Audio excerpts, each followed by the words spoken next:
You don't always need hard drums to have a hard beat.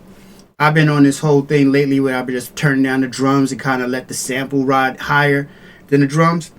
Here's an example right here. I don't know, I can hear like Conway on this, maybe even Cameron, but this is hard.